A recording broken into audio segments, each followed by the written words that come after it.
Bismillahirrahmanirrahim. Assalamualaikum warahmatullahi wabarakatuh. Alhamdulillah thumma alhamdulillah alladzi nahmaduhu wa nasta'inuhu wa nastaghfiruh wa na'udzu billahi min syururi anfusina wa min sayyiati a'malina.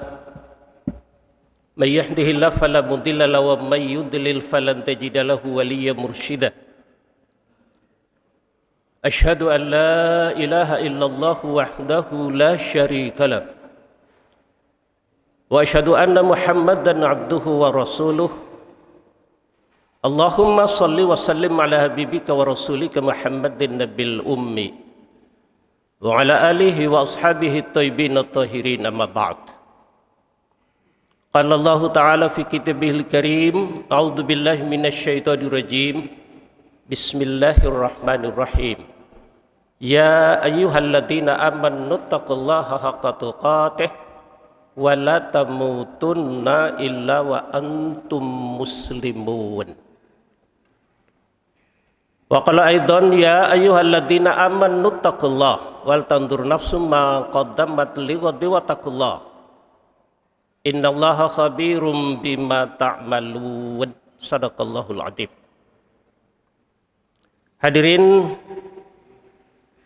jamaah salat subuh Masjid Al-Ikhlas, para bapak, para ibu, sesepuh, para penisepuh yang dirahmati dan mudah-mudahan senantiasa dimuliakan oleh Allah Subhanahu wa taala. Amin. Karena kita berada di tempat yang mulia, tempat yang barokah, dan akan membicarakan tentang hal-hal yang dimuliakan oleh Allah Subhanahu wa taala. Bahkan para malaikat menahan sayapnya untuk menaungi kita di pagi yang barokah ini sampai akhirnya kajian ini. Mudah-mudahan kita selalu diliputi keberkahan oleh Allah Subhanahu wa taala. Amin ya rabbal alamin. Oleh karenanya bersyukur dan terus bersyukur kepada Allah. Sebelum memulai dari inti persoalan, saya mengajak bahwa yang paling utama adalah menyadarkan diri kita untuk selalu bersyukur atas nikmat karunia, taufik, hidayah, bahkan mau'idah. Begitu banyak nikmat yang sudah kita terima dari Allah Subhanahu wa taala, dan itu perlu kita sadari hadirin. Begitu banyak Allah telah mencurahkan rahmat, nikmat, karunia-Nya kepada kita semua, yang andai kata kita mencoba untuk menghitungnya, wa in ta'uddu nikmatallahi la tuhsuha. Sekiranya kita mencoba untuk menghitung berapa banyak sih nikmat yang sudah kita terima dari Allah, la tuhsuha, sesungguhnya kita tidak akan sanggup untuk menghitungnya. Kenapa Bapak Ibu yang terhormat? Jawabannya cuma satu, yang terkadang kita sering melupakannya, bahkan kita melalaikannya. Jawabannya karena saking banyaknya nikmat karunia Allah itu. Dan ini yang harus kita tanamkan di dalam hati kita. Oleh karenanya hadirin sidang sholat subuh Masjid Al-Ikhlas yang dirahmati dan mudah-mudahan senantiasa dimuliakan oleh Allah, bersyukur dan terus bersyukur kepada Allah. Mudah-mudahan kita menjadi hamba Allah yang pandai bersyukur. Itu yang dicari oleh Rasulullah Muhammad SAW, menjadi abdan syakura. Beliau SAW tidak mencari yang lain, sehingga begitu getolnya penghambaan dan ibadahnya kepada Allah dalam rangka mewujudkan menjadi abdan syakura, hamba Allah yang pandai bersyukur. Nah, kita pada presentasi yang mana itu ukurannya adalah kembali pada diri kita sendiri. Hadirin, syukur itu adalah untuk diri kita. Dan itu pernyataan beberapa ayat Allah Subhanahu wa taala bahwa wa may yashkur fa innama yashkuru li nafsihi. Barang siapa bersyukur, maka sesungguhnya syukur itu adalah untuk dirinya sendiri. Jadi untuk diri kita hadirin. di pagi yang cerah ini, kita duduk dan bersimpu ini, itu juga merupakan salah satu wujud rasa syukur kita kepada Allah Subhanahu wa taala sebagai bukti bahwa kita penuhi panggilan Allah menunaikan sholat subuh berjamaah. Sholat subuh berjamaah itu luar biasa fadilahnya. Oleh Allah dikatakan innal fajri kana mashhuda. Sesungguhnya sholat subuh itu disaksikan oleh para malaikat. Maka subuh itu innal qur'anal fajri kana mashhuda. Qur'anal fajr. Itu Quran yang subuhnya itu agak panjang sedikit. Itu keistimewaan bahwa barang siapa sholat subuh berjamaah yang seperti telah kita laksanakan di Masjid Al-Ikhlas tercinta ini, itu pahala yang disediakan oleh Allah Subhanahu wa taala sama dengan sholat malam semalam suntuk. Mulai dari ba'da isya, Bapak Ibu terus ibadah sampai menjelang azan subuh. Berapa banyak yang kita laksanakan ibadah itu hanya dengan hadir di Masjid Al-Ikhlas ini melaksanakan sholat subuh berjamaah. Mudah-mudahan kita tetap istiqamah. Amin. Istiqamah itu yang godaan dan gangguannya itu luar biasa tentang dunia ini. Oleh karenanya Imam Asy-Syafi'i mengatakan bahwa jangan kau masukkan dan jangan kau letakkan dunia ini ke dalam hatimu. Itu nanti sulit untuk keluarnya. Gitu. Tapi cukup kau genggam dunia ini di tanganmu. Dan kamu yang mengendalikan dunia dan kamu yang akan menguasai dunia. Sehingga dunia dalam genggaman tangan, jangan sampai dimasukkan ke dalam hati. Dan jadikanlah kematian itu senantiasa berada di kelopak matamu. Zikrul maut. Itu ciri manusia yang cerdas. Bapak Ibu yang dirahmati, yang dimuliakan oleh Allah Subhanahu wa taala. Bahkan seperti di awal saya katakan, para malaikat akan menahan sayapnya untuk menaungi kita sambil berdoa, ya Allah ampuni semua kesalahan dan dosa mereka, ya Allah angkat derajatnya, ya Allah berikan solusi terhadap problema yang dihadapi, persoalan-persoalan yang sulit mudahkanlah ya Allah. Itu keistimewaan yang luar biasa. Oleh karenanya kata Rasulullah Sallallahu Alaihi Wasallam dalam hadis yang diriwayatkan oleh Imam Muslim, dua langkah kaki yang paling dimuliakan Allah Subhanahu Wa Taala adalah yang pertama, langkah kaki kita itu menuju masjid untuk melaksanakan sholat fardu berjamaah. Itu langkah kaki yang paling mulia dan dicintai oleh Allah Subhanahu Wa Taala. Dan yang kedua adalah langkah kaki kita untuk saling silaturahmi. Ini diingat-ingat untuk kita semua, Bapak Ibu yang dirahmati yang dimuliakan oleh Allah Subhanahu wa taala. Selawat serta salam senantiasa disampaikan kehadiran baginda Rasulullah Muhammad sallallahu alaihi wasallam beserta para sahabat, para keluarga, wabil khusus buat kita semua yang hadir pada pagi yang berbahagia ini. Mudah-mudahan pada hari kiamat nanti insya Allah kita akan selalu mendapatkan syafaat dari Rasulullah sallallahu alaihi wasallam. Amin ya rabbal alamin. Sudah barang tentu tidak gratisan begitu Bapak Ibu yang terhormat. Ada syaratnya. Syarat orang mendapatkan syafaat itu satu, dia selalu menjaga tauhidnya. Tuh diingat. senantiasa mentauhidkan Allah. Inna solati wa nusuki wa mahyaya wa mamati lillahi rabbil alamin.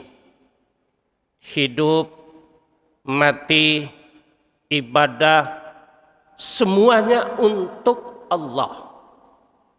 Itu salah satu ciri mentauhidkan Allah, dan dengan itu hadirin Bapak Ibu yang terhormat, kita akan selalu mendapatkan syafaat pada hari kiamat. Yang kedua, ittiba kepada baginda Rasulullah sallallahu alaihi wasallam dalam hal ibadah-ibadah mahdhah. Termasuk salat subuh, dawuhnya Rasulullah, "Shallu kama raaitumuni usolli." Salatlah kamu sebagaimana kamu melihat aku melaksanakan salat. Maka orang beriman itu tidak ada kalimat yang lain kecuali sami'na wa ata'na. Kami dengar dan kami taat. Itu salah satu ciri orang yang beriman.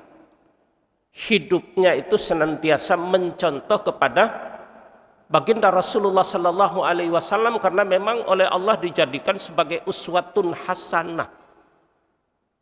Tidak boleh mengidolakan yang lain, hadirin. Umat Islam itu bagaimana melihat potret Rasulullah sallallahu alaihi wasallam.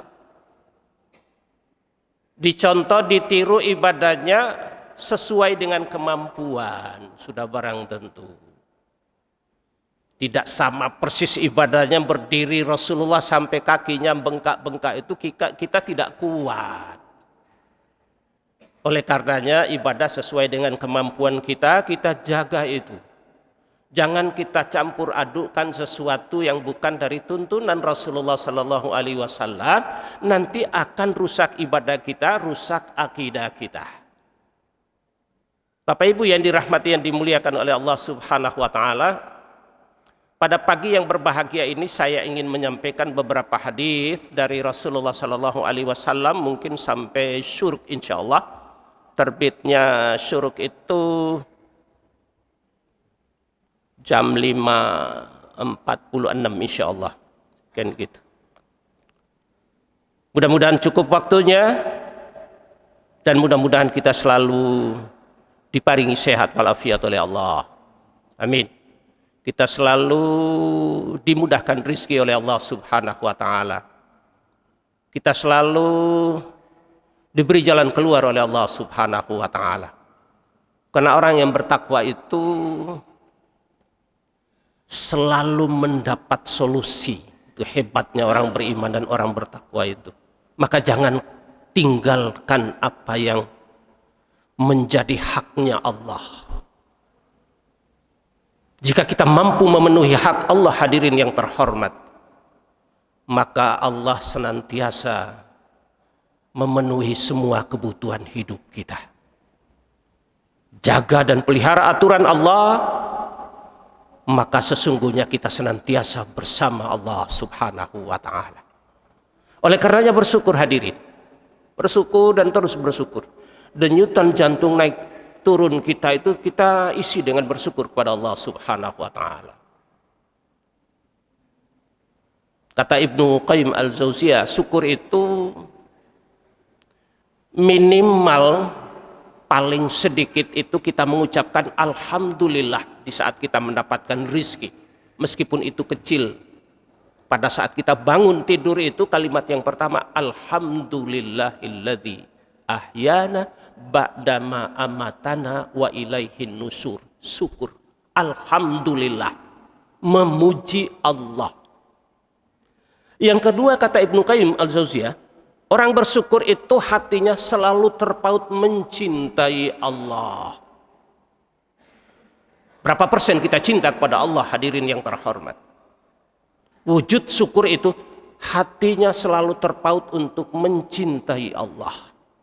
Kalau orang sudah mencintai Allah, maka apapun kesulitan yang dihadapi itu dia tidak akan pernah meninggalkan kewajiban yang menjadi haknya Allah Subhanahu wa taala, yang makna konkretnya adalah beribadah kepada Allah. Dia tidak akan pernah tinggalkan ibadah kepada Allah. Karena orang bersyukur itu dia akan menggunakan seluruh potensi yang diberikan oleh Allah Subhanahu wa taala untuk selalu taat ibadah kepada Allah. Mudah-mudahan termasuk kita Bapak Ibu yang dirahmati, yang dimuliakan oleh Allah. Karena apa sih artinya kita ini? Kita itu tidak ada artinya apa-apa di matanya Allah Subhanahu wa taala. Termasuk dunia. Dunia ini sangat hina. Cuma terkadang manusia itu menganggapnya terlalu hebat. Kan begitu. Sangat hina di mata Allah Subhanahu wa taala. Hadirin Bapak Ibu yang dirahmati, yang dimuliakan oleh Allah Subhanahu wa taala, mari kita jaga nikmat yang sudah diberikan oleh Allah ini. Mari kita selalu taat akan apa yang diperintahkan oleh Allah Subhanahu wa taala, dan mari kita betul-betul mendistribusikan kemampuan yang ada pada diri kita untuk selalu beribadah kepada Allah. Karena Rasulullah Shallallahu Alaihi Wasallam dalam hidupnya itu selalu membagi waktu itu, ada waktu saatun munajatu rabbu, saat untuk bermunajat kepada Allah, dibagi itu. Jadi tidak selamanya diisi untuk ibadah saja. Ada saatun yuhasabu nafsah, ada saatnya untuk introspeksi. Mungkin ada kekurangan dalam ibadah kita, ada saatun yauma biqada'i hajat. Jadi ada waktu untuk memenuhi hajat hidup. Karena ada saat untuk berdoa, ada saat untuk koreksi, dan ada saat kita hidup bersama keluarga. Itu Rasulullah Shallallahu Alaihi Wasallam sangat bijak sekali, termasuk membagi waktu untuk istri-istri beliau. Itu hebatnya Rasulullah Shallallahu Alaihi Wasallam. Karena dalam melayani istri itu, satu malam itu 9 istri didatangi semua oleh Rasulullah Shallallahu Alaihi Wasallam. Tidak malam ini satu, besok tidurnya bergiliran. Kalau kedapatan beliau Shallallahu Alaihi Wasallam tidur di rumah Aisyah, malam itu digunakan untuk qiyamul lail, sholat malam. Sholat malamnya lama, doanya menangis. Kita belum sampai pada makom itu Bapak Ibu yang dirahmati, yang dimuliakan oleh Allah. Aisyah sampai protes, ya Rasulullah, kenapa demikian?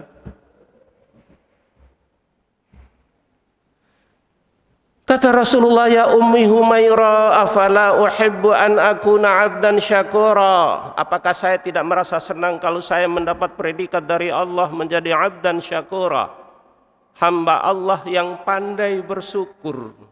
Lah kita sampai seberapanya Rasulullah?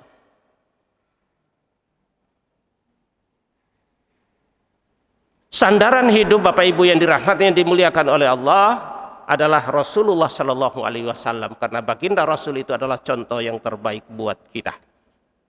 Oleh karenanya jangan sampai mengambil idola yang lain, kecuali mengidolakan Rasulullah Muhammad Shallallahu Alaihi Wasallam. Oleh karenanya kata Rasulullah Shallallahu Alaihi Wasallam dalam hadis Abi Musa al-Asy'ari radhiyallahu an, Rasulullah Shallallahu Alaihi Wasallam bersabda bahwa ada 4 hal yang membuat orang itu bisa masuk surga dengan selamat. Sudah barang tentu jemaah subuh al-Ikhlas ini juga menginginkan hal yang sama sebagaimana disampaikan oleh Rasulullah Shallallahu Alaihi Wasallam, karena kita ini adalah umat akhir zaman dan umatnya Rasulullah Shallallahu Alaihi Wasallam.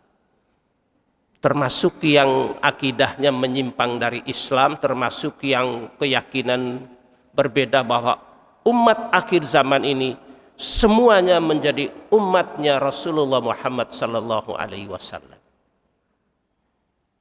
Ada yang kafir, ada yang Yahudi, ada yang Nasrani, semuanya menjadi umat Rasulullah Sallallahu Alaihi Wasallam. Mudah-mudahan segera disadarkan oleh Allah, dan dengan itu mereka akan berbondong-bondong akan memasuki agama Allah. Karena kebenaran itu hanya pada Allah Subhanahu wa ta'ala. Al-haqqu min rabbikum wa la takunanna minal mumtarin. Kebenaran itu hanya ada pada sisi Allah, dan janganlah kalian semua menjadi manusia-manusia yang ragu akan kebenaran itu. Hadirin Bapak Ibu yang dirahmati, yang dimuliakan oleh Allah, dalam hadis ini Rasulullah Shallallahu Alaihi Wasallam bersabda dengan memanggil manusia, ayuhan nas, wahai sekalian manusia, afsus salam, sebarkanlah salam. Salah satu syarat untuk masuk surganya Allah Subhanahu wa ta'ala dengan selamat itu adalah afsus salam. Afsus salam bainakum tahabbu. Sebarkan salam di antara kalian, kata Rasulullah, insya Allah kalian akan saling mencintai. Afsus salama taslamu. Sebarkan salam, mudah-mudahan kalian akan diselamatkan oleh Allah Subhanahu wa ta'ala. Sebarkan salam, mudah-mudahan kalian akan diangkat derajat oleh Allah Subhanahu wa ta'ala. Sebarkan salam, mudah-mudahan kalian akan dimuliakan oleh Allah Subhanahu wa ta'ala. Afsus salam, salam persaudaraan. Kadang-kadang kita gontok-gontokan. Apa yang dipertontonkan dalam viral di Kebun Sari, Surabaya beberapa waktu yang lalu ini sangat-sangat memalukan. Sama-sama umat Islamnya, naudzubillah min dzalik, kiai sepuh, ulama diperlakukan dengan tidak wajar. Di mana akhlakul karimah itu? Sesama umat Islam hilang persaudaraan, hilang kebersamaan kita. Maka apa yang disabdakan oleh Rasulullah Sallallahu Alaihi Wasallam 14 abad yang silam, afsus salam, sebarkan salam. Dengan demikian insya Allah kalian akan diselamatkan oleh Allah Subhanahu Wa Taala. Satu kisah di zaman Rasulullah Sallallahu Alaihi Wasallam masih hidup, hadirin Bapak Ibu yang terhormat. Suatu ketika dua sahabat Rasulullah, Abu Bakar As-Siddiq dengan Umar bin Khattab, di tengah jalan mereka saling berpapasan, dan saat itu Abu Bakar As-Siddiq menahan dirinya untuk tidak lebih dahulu mengucapkan salam kepada saudaranya Umar bin Khattab. Sehingga pada saat itu Umar bin Khattab mendahului mengucapkan salam kepada saudaranya Abu Bakar As-Siddiq, dua sahabat Rasulullah Sallallahu Alaihi Wasallam. Akan tetapi kita kan tahu hadirin, manusia Umar bin Khattab itu seperti apa. Kalau pedangnya sudah dicabut itu sulit untuk masuk lagi di sarungnya. Itu Umar bin Khattab. Kira-kira di era seperti sekarang ini kita butuh tipe manusia seperti Umar bin Khattab dulu di awal Islamnya. Tuh. Doanya Rasulullah Sallallahu Alaihi Wasallam supaya Islam itu diperkuat oleh dua Umar itu, ada Amr bin Hisham dan ada Umar bin Khattab, dan ternyata Allah memberikan Umar bin Khattab untuk mendampingi Rasulullah Sallallahu Alaihi Wasallam. Jadi kalau dalam sirah itu semangat jihadnya itu luar biasa.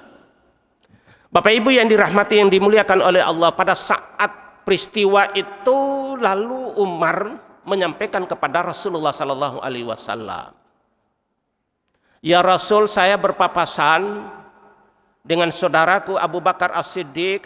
Dia lebih dahulu melihat saya tapi dia menunda. Kenapa demikian? Apa merasa dia lebih tua dari saya?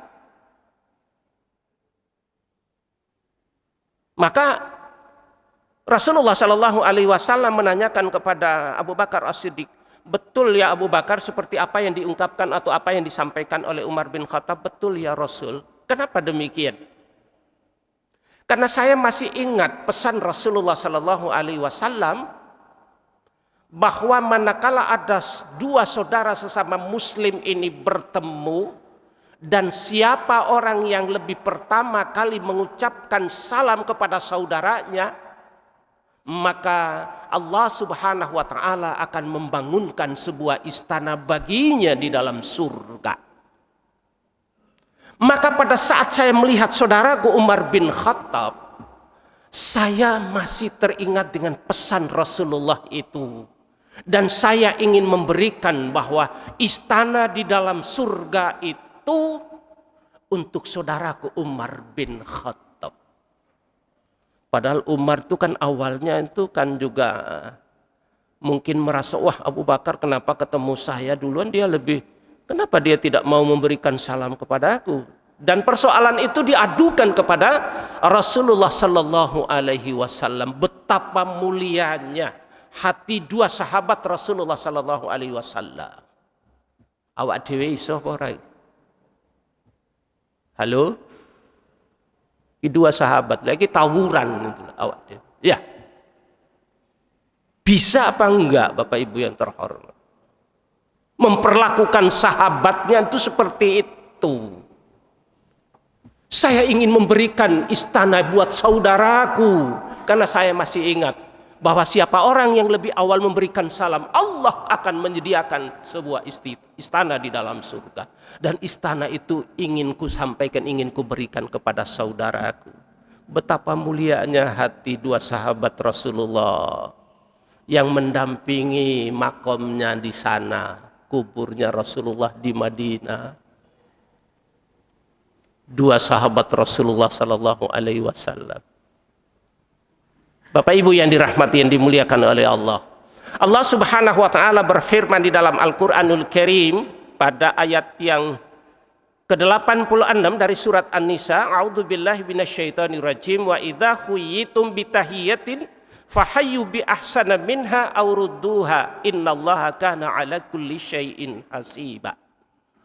Apabila kamu dihormati dengan suatu penghormatan, kata Allah, maka balaslah penghormatan itu dengan yang lebih baik, atau balaslah dengan yang serupa. Maka balasan yang lebih baik itu adalah merupakan anjuran, sedangkan balasan yang serupa itu menjadi wajib hukumnya, karena salam itu adalah sunnah, sedangkan yang menjawab salam itu adalah hukumnya wajib. Dalam tafsir Ibnu Katsir itu diterangkan pada ayat itu pembahasannya seperti itu, hadirin Bapak Ibu yang terhormat. Balaslah yang lebih baik. Kalau tidak, balaslah yang setimpal di mana orang memberikan salam kepada kita. Pagi ini dua sahabat Rasulullah Sallallahu Alaihi Wasallam mudah-mudahan menginspirasi kita di dalam bersikap dan berbuat. Hadirin yang dirahmati, yang dimuliakan oleh Allah Subhanahu Wa Taala. Persoalannya bagaimana dengan ahli dhimmah? Tidak boleh diberi salam terlebih dahulu kepada ahli dhimmah, dan tidak boleh ditambah jawabannya, tetapi dijawab berdasarkan sabda Nabi Sallallahu Alaihi Wasallam. Orang di luar sana itu juga fasih sekali, kadang-kadang mengalang-alai umat Islam. Gitu. Rasulullah Sallallahu Alaihi Wasallam bersabda dalam hadis yang diriwayatkan oleh Imam Bukhari, Imam Muslim dari Ibnu Umar radhiyallahu an, "Idza sallama alaikumul yahudu fa innama yaqulu ahaduhum assalamu alaikum fakul alaika." Muttafaqun alaih. Jadi perlu diingat dan perlu didengar itu. Apa? Jika orang Yahudi mengucapkan salam kepada kalian, kata Rasulullah, sebenarnya salah satu dari mereka hanya mengucapkan assalamu alaikum. Celakalah atas kalian. Itu salamnya orang Yahudi kepada orang Islam. Assalamu. Tapi kalau assalamu itu keselamatan, gitu. Saling mendoakan. Tapi orang Yahudi itu tidak pernah mendoakan umat Islam. Assalamu alaikum. Sam. Celakalah kalian. Maka kata Rasulullah, dijawab sesuai dengan yang mereka ucapkan. Wa alaika, demikian pula untuk kalian. Kalian mengatakan kami celaka, kalianlah yang celaka. Jadi tuntunannya memang luar biasa diatur oleh baginda Rasulullah Muhammad sallallahu alaihi wasallam. Ini gitu. Dalam hadis yang diriwayatkan oleh Imam Muslim dari Abu Hurairah, Rasulullah sallallahu alaihi wasallam bersabda, la tabda'ul yahuda wan nasara bisalam wa idza laqitumuhum fi tariqin fattarruhum ila adyaqi. Rawahu Muslim.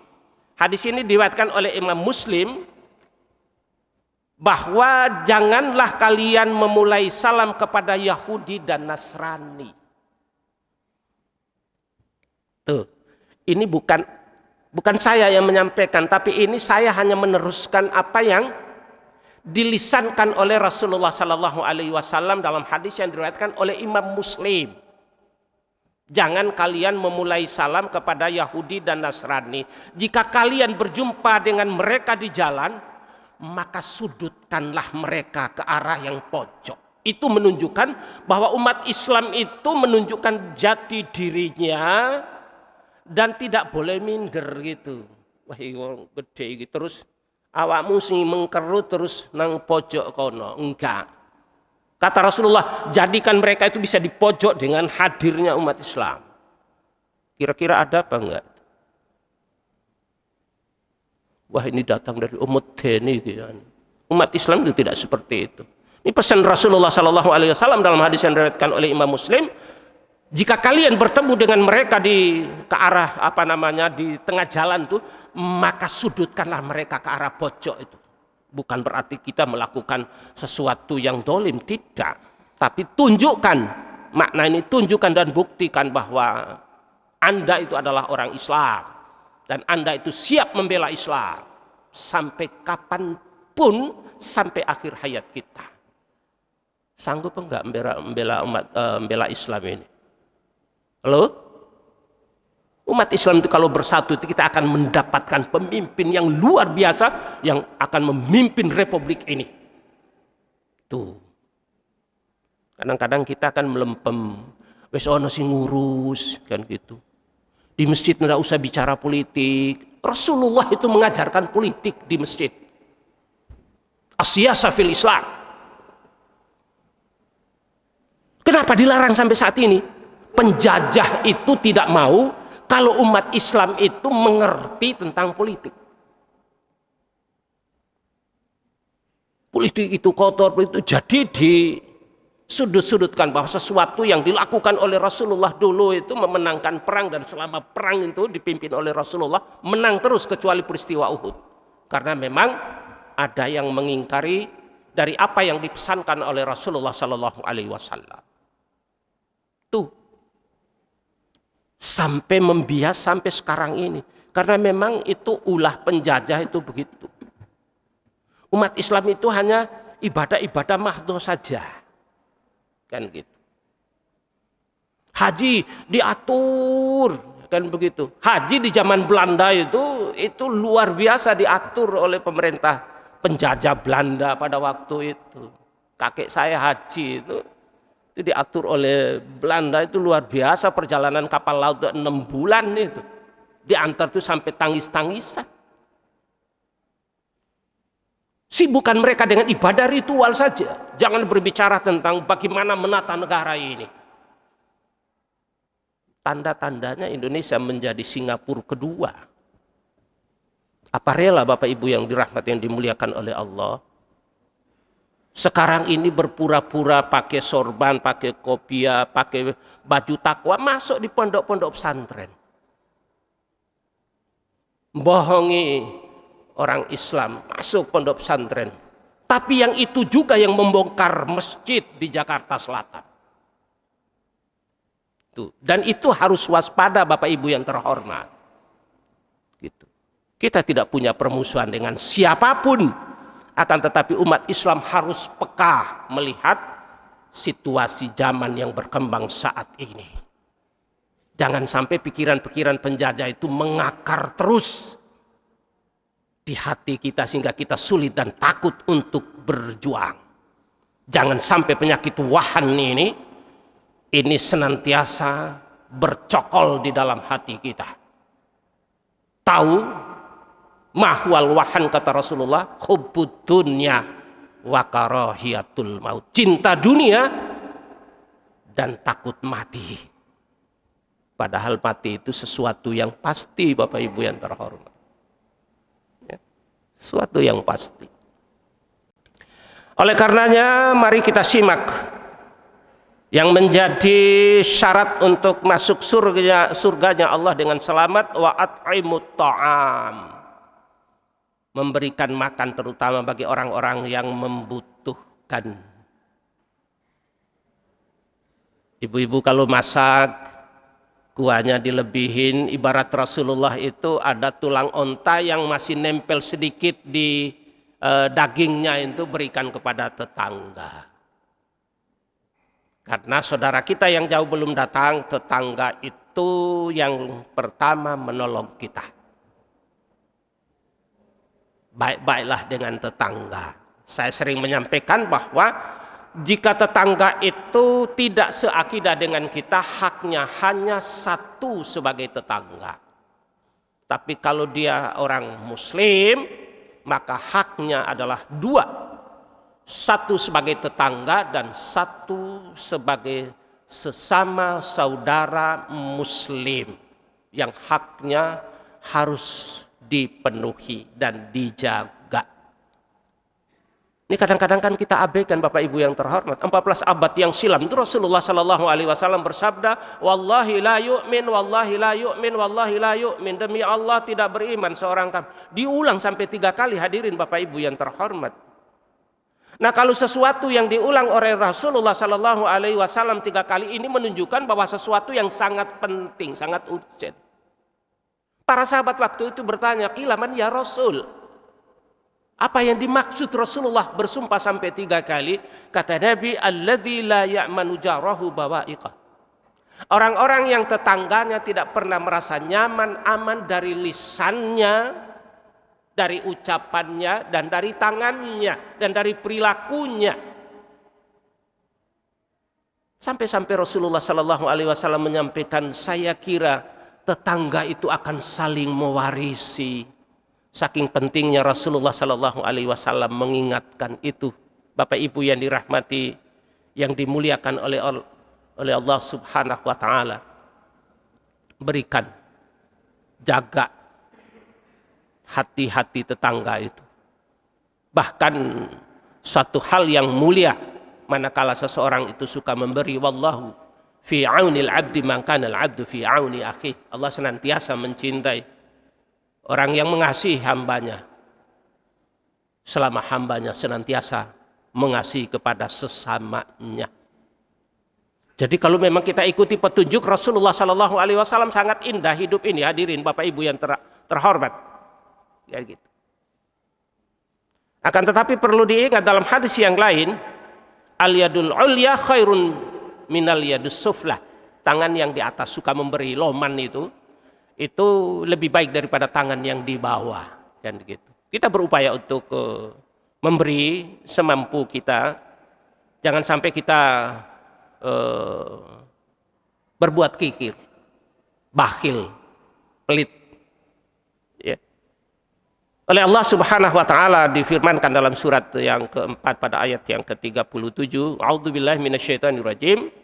Alladzina yabkhaluna wa ya'muruna an-nasa bil bukhli wa yaktumuna ma atahumullahu min fadlih wa a'tadna lil kafirina adzaban muhina.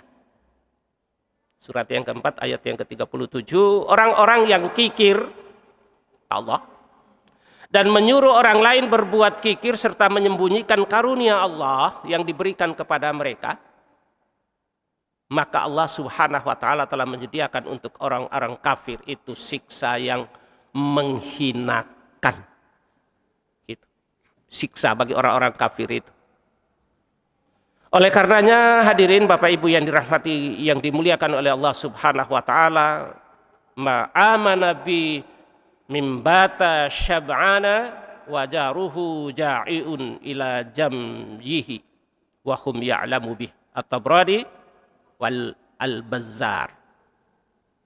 Tidak beriman kepadaku orang yang apabila dia malam tidur itu dalam keadaan kenyang, sedangkan saudaranya tidur dalam keadaan, tetangganya itu tidur dalam keadaan lapar. Naudzubillahi min dzalik. Bapak Ibu yang dirahmati dimuliakan oleh Allah Subhanahu wa taala. Betapa rendahnya dunia. Oleh baginda Rasulullah sallallahu alaihi wasallam, suatu ketika berjalan masuk di dalam pasar dan orang-orang banyak di kiri kanan beliau sallallahu alaihi wasallam. Tiba-tiba saja beliau melintasi bangkai anak kambing kecil yang sudah mati di situ. Rasulullah sallallahu alaihi wasallam memegang kupingnya, jadi telinganya kecil menandakan cacat itu. Nabi mengangkat lalu bertanya kepada manusia di sekitar di dalam pasar itu, siapa yang mau membeli bangkai ini dengan 1 dinar? Bangkai kambing yang sudah mati. Sahabat pada waktu itu melihat, apa yang harus kami lakukan dengan bangkai ini? Rasulullah hanya memegang kuping bangkai itu, lalu menawarkan kepada para sahabat dan orang-orang di sekelilingnya, siapa yang mau beli bangkai kambing ini? Gitu. Kata para sahabat, tidak ada yang kami butuhkan untuk bangkai itu ya Rasul. Andai kata dia masih hidup pun dia cacat, karena telinganya itu kecil menanda bahwa itu hewan itu cacat. Masya Allah. Pertanda apa ini hadirin Bapak Ibu yang terhormat? Diulangi lagi pertanyaan itu oleh Rasulullah Sallallahu Alaihi Wasallam, siapa yang mau beli 1 dirham, 1 dinar, dalam hadis 1 dinar, siapa yang mau beli? Itu dalam kitab Riyadhus Shalihin hadisnya 400-an. Tidak ada yang mau. Untuk apa ya Rasul? Kata Rasulullah Sallallahu Alaihi Wasallam, dunia pada pandangan Allah Subhanahu Wa Taala itu sangat hina daripada kalian menganggap bangkai ini. Hinanya bangkai ini, dunia itu sangat hina. Saat ini orang berkejaran untuk meraih dunia, boleh jadi orang kaya itu, tapi kata Rasulullah, orang kaya itu nanti pada hari kiamat, dalam kitab Riyadhus Shalihin itu diterangkan bahwa nanti pahalanya sedikit. Orang kaya itu, diingat-ingat loh, orang kaya itu nanti pada hari kiamat kata Rasulullah pahalanya sedikit. Ayo, kalau hadis ini berhenti di situ, di sini berhentinya, maka tidak ada orang yang menjadi kaya, gitu loh. Wis nggak usah jadi orang kaya saja. Jadi orang kaya nanti di akhirat pahalanya sedikit. Wis jadi miskin aja. Kalau memahami hadis ini sampai di sini, tidak ada satupun menjadi orang kaya di dunia ini, Bapak Ibu yang terhormat. Kan gitu. Dan itu asbabul wurudnya itu suatu malam Rasulullah Sallallahu Alaihi Wasallam dengan Abu Dzar itu berjalan di malam hari ba'da Isya itu, berjalan di bebatuan yang mereka lintas itu, tahu-tahu sudah sampai di bukit Uhud. Masya Allah. Itu asbabul wurudnya, itu ceritanya demikian dalam hadis tawil.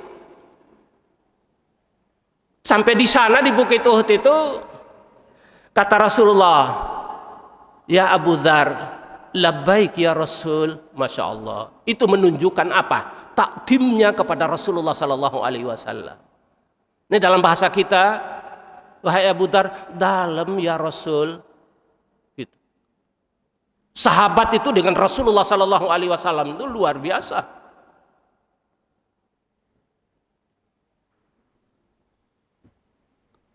Rasulullah Sallallahu Alaihi Wasallam menyampaikan kepada Abu Dzar itu, wahai Abu Dzar, labbaik ya Rasul, andai kata saya memiliki emas itu sebesar Bukit Uhud ini, maka saya tidak akan senang manakala emas ini tinggal di rumah saya dalam 3 hari 3 malam. Nabi loh, kalau punya emas sebesar Bukit Uhud. Beliau Sallallahu Alaihi Wasallam tidak senang manakala nginap di rumah saya selama 3 hari 3 malam. Saya sangat senang, kata Rasulullah Sallallahu Alaihi Wasallam, manakala mempunyai harta zahab itu, emas itu sebesar Bukit Uhud ini, lalu saya bagi-bagikan kepada sekalian manusia. Hakadha, wahakadha, wahakadha. Ini buat si fulan sekian, ini sekian, ini sekian. Wa an yamilihi wa an shimalihi wa min fauqihim, kata Rasulullah Sallallahu Alaihi Wasallam. Ada di sebelah kanan sekian, ada di sebelah kiri sekian, ada di belakang saya sekian. Itu pengecualiannya. Jadi jadilah orang kaya dengan syarat menggapai kekayaan ini melalui jalan halalan thayyibah, lalu kita titipkan harta kita itu. Ini punya sekian, tetangga sebelah kanan, sebelah kiri, di belakang, dan sesungguhnya itu semua adalah milik kita, Bapak Ibu yang dirahmati, yang dimuliakan oleh Allah Subhanahu wa taala. Itu punya kita. Gitu. Yang kita titipkan itu punya kita. Yang kita infak sodakohkan itu punya kita. Yang didepositokan itu belum tentu. Pada saat sakaratul maut kita tidak menyampaikan untuk fulan-fulana sekian, sekian, sekian. Itu secara otomatis itu punya ahli waris. Dan pernah saya sampaikan bahwa suatu ketika Rasulullah Sallallahu Alaihi Wasallam bertanya kepada sahabatnya, siapa di antara kalian itu lebih mencintai harta bendanya sendiri daripada harta benda ahli warisnya? Kata para sahabat, ya Rasul, tidak ada satupun manusia yang lebih mencintai harta ahli warisnya daripada hartanya sendiri. Lah, kata Rasulullah, kebanyakan manusia itu lebih mencintai harta ahli warisnya daripada hartanya sendiri. Itu nasihat Rasulullah Sallallahu Alaihi Wasallam. Luar biasa. Kata Rasulullah, harta milik kita sendiri yang tidak pernah ketukar, tidak pernah dicuri oleh orang lain, itu adalah harta yang sudah kita belanjakan. Itu loh. Kita belanjakan, kita titip untuk pembangunan. Kita kita titip untuk kegiatan dakwah Islam, perjuangan Islam, pondok pesantren, yatim piatu, kita titip. Saya titipkan ya, saya titip. Dan itu nggak pernah ketukar dan sudah ditulis oleh Allah Subhanahu wa taala. Ini sesuatu yang sangat luar biasa, hadirin Bapak Ibu yang dirahmati, yang dimuliakan oleh Allah. Mudah-mudahan kita termasuk di dalamnya, insya Allah. Amin ya rabbal alamin. Niru-niru Rasulullah sedikit, nggak banyak, nggak apa-apa. Yang penting kita istiqamah di dalam meniru apa yang dicontohkan oleh Rasulullah yang terakhir. Tadi baru yang kedua, yang ketiga wasilur rahimah, terus sambung silaturahmi, sudah masuk di dalam pembahasan yang di awal tadi. Dan yang terakhir wakum bil laili wan nasuniyam, bangun sepertiga malam untuk munajat kepada Allah. Sementara manusia, kebanyakan mayoritas manusia itu dalam keadaan tidur nyenyak. Tsummadkhulul jannata bisalam. Kalau itu mampu kita laksanakan, Allah kemudian mengatakan, masuklah kalian ke dalam surgaku dengan selamat. Mudah-mudahan termasuk kita Bapak Ibu yang dirahmati, yang dimuliakan oleh Allah. Ini sudah syurg, janjinya sudah 46. Mari kita bermunajat kepada Allah Subhanahu wa taala. Mudah-mudahan kita bersimpuh di rumah Allah yang mulia ini. Kita akan selalu dibimbing oleh Allah Subhanahu wa taala, dilindungi oleh Allah Subhanahu wa taala, dijaga oleh Allah Subhanahu wa taala. Dimudahkan semua persoalan-persoalan yang kita hadapi yang sulit, dimudahkan oleh Allah Subhanahu wa taala. Allahumma rabbana taqabbal minna salatana wa siyamana wa qiyamana taqassana wa tadarruana wa ta'abudana wa jami' ibadatina wa tamim taksirana ya Allah ya Allah ya arhamar rahimin. Rabbana la tuzigh qulubana ba'da idh hadaitana wa hab lana min ladunka rahmah innaka antal wahhab.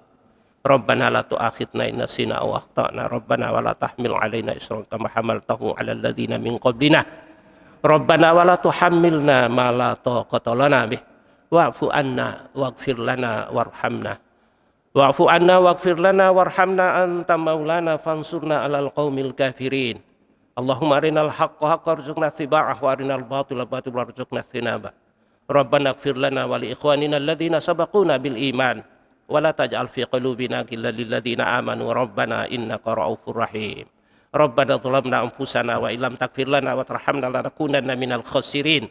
Rabbana atina fid dunya hasanah wa fil akhirati hasanah wa qina adzabannar wa adkhilnal jannata ma'al abrar ya aziz ya ghaffar ya rabbal alamin. Walhamdulillahi rabbil alamin. Subhanakallahumma wa bihamdika asyhadu an la ilaha illa anta astaghfiruka wa atubu ilaik. Kurang lebihnya saya mohon maaf yang sebesar-besarnya. Billahi taufiq wal hidayah. Assalamualaikum warahmatullahi wabarakatuh.